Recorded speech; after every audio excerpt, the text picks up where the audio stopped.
అందరికీ నమస్తే. గవర్నమెంట్లో ఏం జరుగుతుంది? Number 1 versus number 2. నెంబర్ 1 ఎవరో మీకు అందరికీ తెలుసు, సీఎం రేవంత్ రెడ్డి గారు. నెంబర్ 2 ఎవరో కూడా తెలంగాణ ప్రజలకు తెలుసు. ఎందుకంటే ఆయననే స్వయంగా నేనే నెంబర్ 2 అని చెప్పుకున్నాడు. ఎవరో కాదు, ఖమ్మం మంత్రి పొంగులేటి శ్రీనివాస్ రెడ్డి.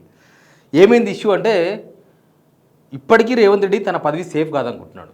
ఆయన చాలాసార్లు చెప్పిండు, ఎవరు నా పక్కన కూర్చొని పని చేయడానికి ఇష్టం లేదు, నేను లేస్తే నా సీటు గుంజుకుందామని చూస్తున్నారు, ఎదురిగి నన్ను దింపాలని చూస్తున్నారు, కానీ నేను మాత్రం వదలా. కానీ ఈ మధ్య జరిగిన కొన్ని ఎపిసోడ్స్ నెంబర్ 2 హైకమాండ్కి దగ్గర కావడం, నెంబర్ 2 అంటే పొంగులేటి శ్రీనివాస్ హైకమాండ్కి దగ్గర కావడం, ఈ మధ్య అసెంబ్లీలో జరిగిన కేసు చర్చ, ఇవన్నీ రేవంత్ రెడ్డి ఉపయోగించుకునే ప్రయత్నం చేయడం, ఖమ్మంలో ఒక కాంట్రాక్టర్కు డబ్బులు ఒక 600 కోట్ల రూపాయల కాంట్రాక్ట్ ఇవ్వడం, ఇవన్నీ ఇప్పుడు ఒక హాట్ టాపిక్గా మారినాయి. గవర్నమెంట్లో అలజడి బయటికి కనబడదు, ఎప్పుడు నడుస్తూ ఉంటుంది అలజడి. అది ఎప్పుడు బయటకు ఉప్పొంగుతుందో తెలియదు. సరే, ముందైతే జరిగిన విషయం చెప్దాం. అంతకుముందు సబ్స్క్రైబ్ చేయండి, షేర్ కూడా చేయండి. కాంగ్రెస్ గవర్నమెంట్లో ఇవన్నీ చాలా రోజులు ఉన్నాయి. కొంత బగ్గు అని బయటికి మండుతూ కనిపిస్తుంటాయి, కొన్ని కనబడవు. కానీ రేవంత్ రెడ్డి మాత్రం నీడను కూడా నమ్మడు. This is final. నీడను కూడా నమ్మడు. ఆ నీడ నాదేనా, నడుస్తూ ఉంటే వెనకొచ్చే నీడ ఇది నాదేనా నీడ, లేకపోతే వేరే వాళ్ళ నీడ నా వెనక నడుస్తుందా, అంటే వేరే మనిషి తిరుగుతున్నాడా అని అనుమానించే వ్యక్తి. ఆయన ఇప్పుడే కాదు, ఫస్ట్ నుంచి కూడా. ఇంకా ముఖ్యమంత్రి అయిన తర్వాత అయితే మొత్తం ఆయనకు అర్థమైపోయింది, కాంగ్రెస్ స్ట్రక్చర్ ఏందో అర్థమైంది. లేస్తే సీటు గుంజుకుంటారని ఆయన్ని చాలాసార్లు కామెంట్ చేసిండు. ఇప్పుడు ప్రస్తుతం అదే సిచ్యువేషన్. ఏం లేదు, హైకమాండ్కు నెంబర్ 2 మంత్రి పొంగులేటి శ్రీనివాస్ రెడ్డి దగ్గర కావడం. ఎట్ట దగ్గర అయ్యిండు అంటే చాలా కిరికిర్లు ఉన్నాయి, మీకు అందరికీ తెలుసు. అంతకుముందు హర్యానా ఎలక్షన్స్ అప్పుడు ఈడీ రైట్స్ అనే వాళ్ళ మీద అసలు అప్పుడు మొత్తం పొంగులేటి నమ్ముకున్నది హైకమాండ్. ఆయనే డబ్బులు ఇస్తారన్నారు. అంతకుముందు బీహార్ ఎలక్షన్స్లో కానీ, లేకపోతే ఢిల్లీ ఎలక్షన్స్లో ఆ తర్వాత మళ్ళీ పొంగులేటే ఫైనాన్షియల్ మేనేజర్గా వ్యవహరించిండంట హైకమాండ్కి.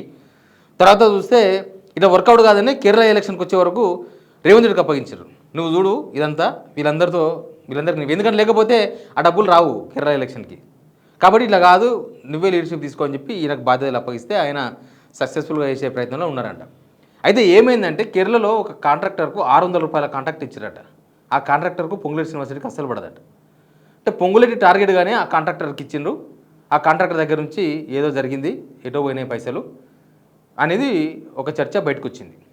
దీనికి పొంగులేటి శ్రీనివాస్ రెడ్డి ఎట్లా నచ్చదు. పొంగులేటి శ్రీనివాస్ రెడ్డి వైరం ఉన్న కాంట్రాక్టర్ కాబట్టి నచ్చదు.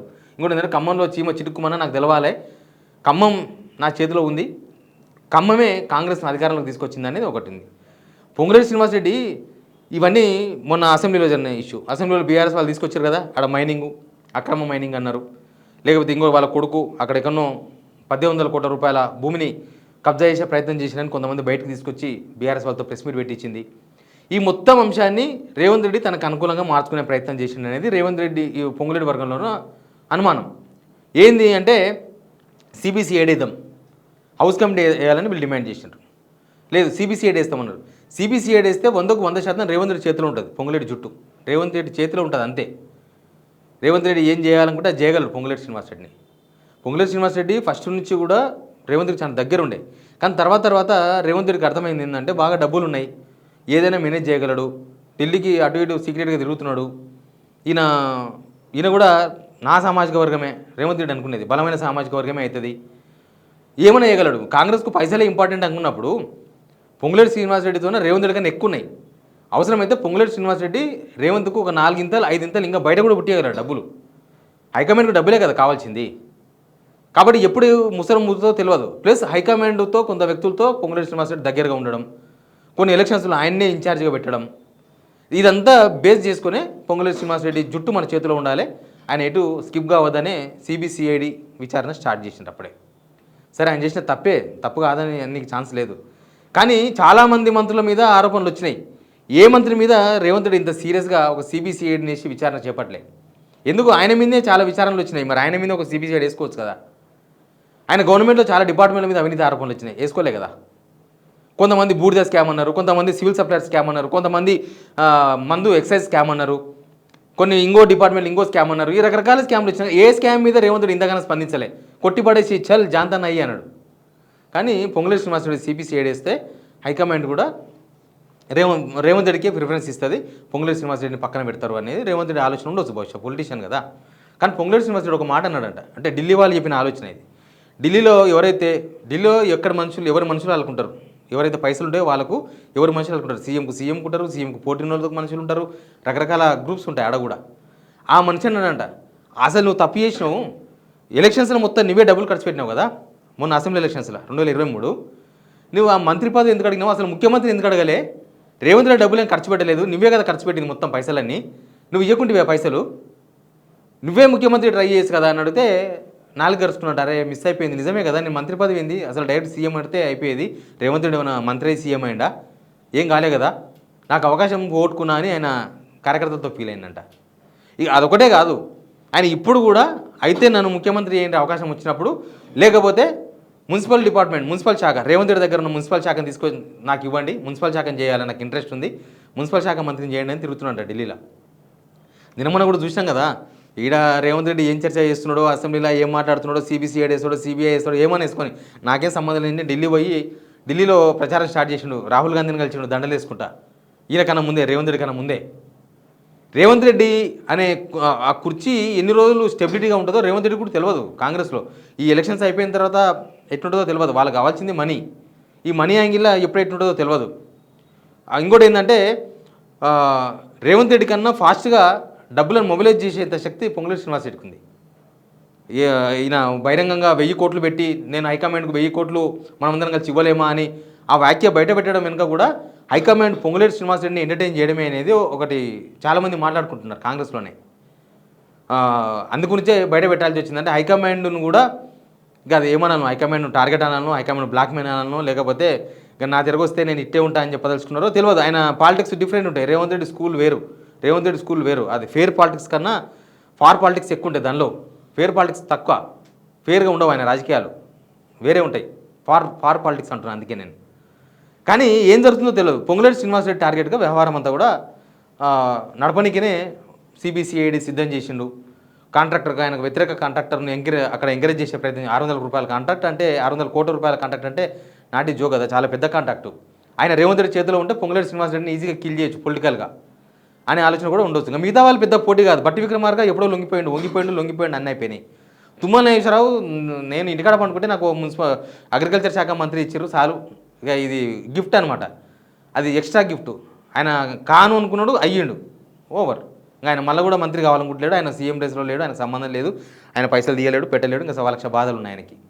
ఇంకా ఆయనకు మిగతా వాళ్ళందరూ కూడా లొంగిపోయారు, కానీ పొంగులేటి శ్రీనివాస్ రెడ్డి లొంగతలేడు, ఆర్థికంగా గట్టిగా ఉండడం. ఎవరినైనా ఇప్పుడు నేను చాలాసార్లు చెప్పిన, పొంగులేటి శ్రీనివాస్ రెడ్డి దాదాపు 22 మంది ఎమ్మెల్యేలకు 25 మంది ఎమ్మెల్యేలకు డబ్బులు పెడితే ఆయన వర్గం ఎమ్మెల్యేలే దగ్గర 18 మంది ఎమ్మెల్యేలు గెలిచి ఉన్నారు. ఇప్పుడు కూడా 18 మంది ఎమ్మెల్యేలు పొంగులేటి శ్రీనివాస్ రెడ్డి ఏం చేయమంటే జైలుకి రెడీగా ఉన్నారు, ప్రతి జిల్లాలో ఉన్నారు. మహబూబ్నగర్లో ఉన్నారు, వనపర్తి ఎమ్మెల్యే మెగారెడ్డి పొంగులేటి శ్రీనివాస్ రెడ్డి దగ్గర సబ్ కాంట్రాక్ట్ చేసేవాడు, ఆయననే డబ్బులు ఇచ్చి ఆయన గెలిపించుకున్నాడు, ఆయన ఫండింగ్ మొత్తం పొంగులేటి శ్రీనివాస్ రెడ్డి చేసిందని చెప్తున్నారు.